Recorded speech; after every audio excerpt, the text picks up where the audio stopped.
Things are pretty tough in the world of Activision Blizzard right now. Blizzard Entertainment side of matters. Well, all their titles have probably received the lowest ratings that their customers have given it ever, as well as engagement levels being at an all-time low.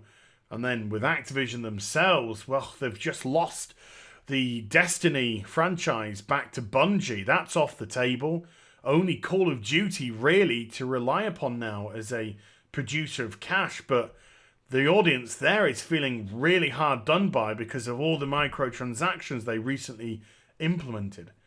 Executives are leaving hand over fist, and employees are actually being bribed to leave the company in an effort to cost cut.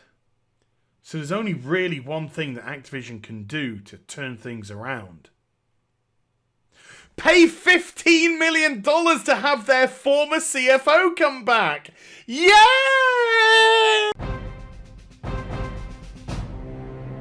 Hi everybody, it's Az here from HeelvsBabyface. I did not think it would be long until Activision was back in the news, and guess what? Hey presto! Here they are once again showing off exactly what the gaming industry is truly about. So, if you are not aware, I shall go into this. Now, this broke yesterday, but I'd already done a couple of videos. It was late. I didn't want to make another one. Thought I'd wait until today. But I'm going to go with the PC Games article. Link is in the description box down below, as always. Activision welcomes its new CFO with $15 million after telling Blizzard to cut costs. Now, Richard, if you don't mind, sir, I'm just going to adjust this title slightly. I'm not saying there's anything wrong with it, but I'm going to adjust it slightly. Activision welcomes its old CFO back as CFO with a signing on bonus of $15 million after telling Blizzard to cut costs. Because that is the truth of the matter. Dennis Durkin, this gorgeous specimen of male here, he was actually CFO of Activision from 2012 to 2017.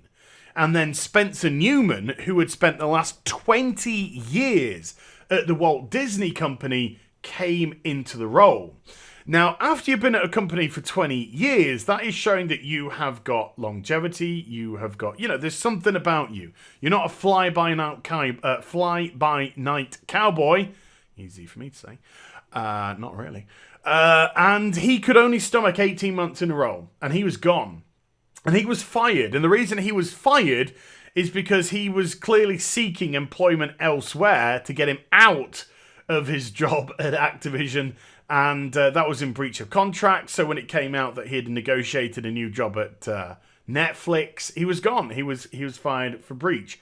How many shits did he give? Let me have a look in my binoculars. Probably that many. Probably that many shits that he gave. But it's really interesting that somebody who could have 20 years, 2 decades in one company, suddenly comes to Activision and they're just like, no. No. No. And it doesn't look like he's not up for the challenge, because Netflix, they're not exactly flush. I mean, don't get me wrong, I like Netflix and all that, but I believe that Netflix are in a fair bit of debt because of the way the business model is, the way that they've aggressively expanded with the licenses that they have and the original IP which they produce, as well as the licensed IP which they produce. So there's a lot of stuff going on with Netflix. So they've got to think of ways to, get this red into the black and all that. So it looks like he's up for the challenge, but Activision Blizzard, no, thank you. So Dennis Durkin comes back into the role. So he spent 5 years in a role. Now he's back with a golden handshake of $15 million. Ridiculous. So let's go into how he's getting this monies. So less than a month after it is reported that Activision had told Blizzard to cut costs. Remember we had Amrita Ahuja at Blizzard, the Blizzard CFO, who has now herself also left. Had enough. There were reports of her in calls to the company saying that this year, 2018, the year gone, was going to be about cost cutting, was going to be about saving money. If it didn't need to be spent, it shouldn't be spent. And it was all about reining things back in.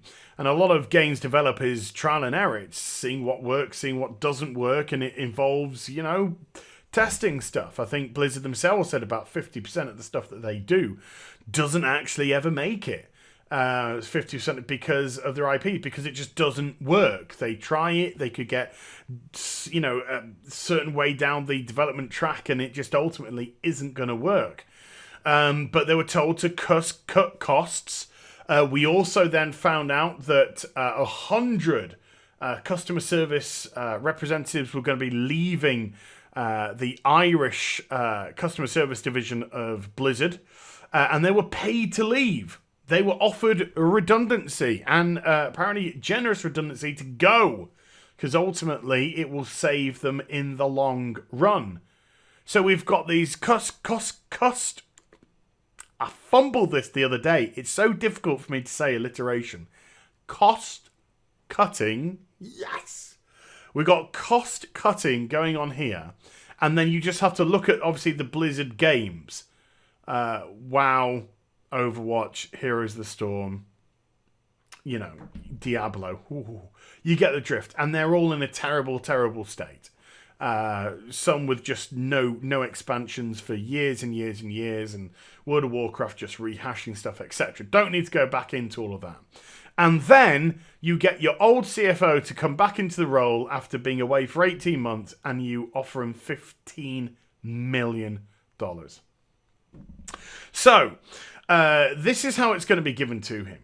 Distributed as a $3.75 million signing on fee. Just boom, signing on bonus right there and then. Sign on the dotted line to come back as CFO. Contract signed. Boom. Have $3.75 million for the privilege. And then $11.3 million in restricted stock tied to performance targets. So obviously in any role like this, you are going to have targets. He hits his performance targets, which is probably going to mean more aggressive microtransactions for the gamer, by the way, if he's trying to generate revenue, and his targets are going to be revenue generation. That's what it's going to be. It's not going to be losing money. It's going to be making money.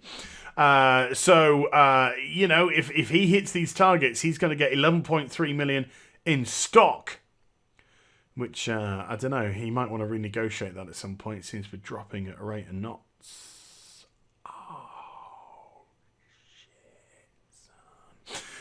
And then, on top of that, he's got a $900,000 salary for the role itself. Plus, I believe he's also just got a regular bonus of around $1.1 to $1.3 million.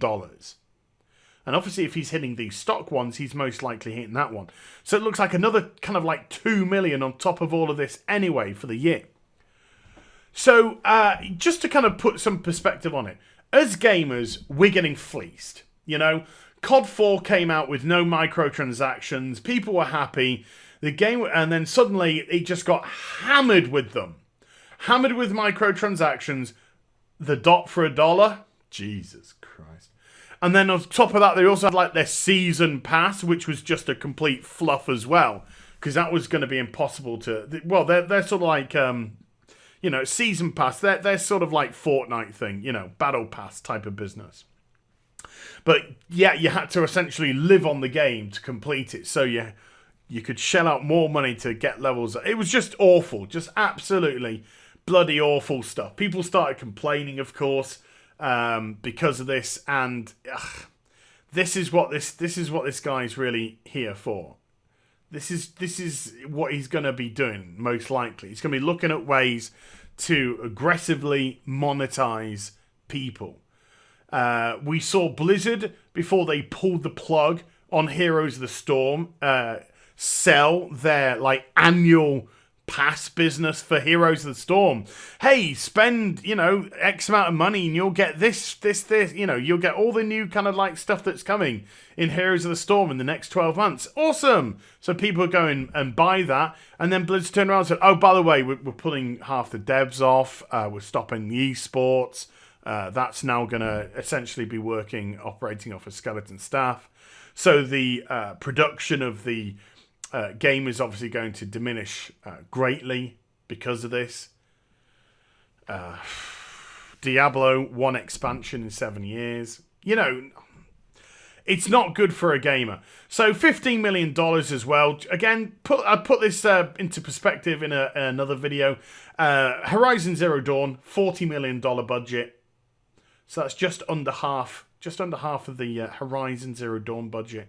Witcher 3, $50 million budget. So just over a third of what he's just getting for an annual, you know, for a signing on, not even an annual, for a signing on bonus. It's pretty disgusting stuff. So what I'm trying to say is, where the gamer is desperate for interesting, innovative content to have fun with, we're just constantly getting fleeced with boring engagement gameplay because they just want you to sit on there. Being thrown to every cash shop under the sun, every goddamn bundle under the sun, every goddamn red dot under the sun, just so tards like this can get $15 million sign-on fees. It can... Activision... I know, I've said it before, I'll say it again, I'm sorry for repeating myself. I would love it if Activision went under. And EA and Ubisoft, I would love it. Love it. They are a cancer in this industry. They really are. Just a cancer in this industry. And the sooner companies like this fail, the better. So I hope you enjoyed the vid. If you did, do give it a thumbs up and also subscribe to the channel. Follow me on social media and Twitch for live streaming. Links there in the description box down below. And I'll be back with some more stuff very soon. You take care. Bye for now.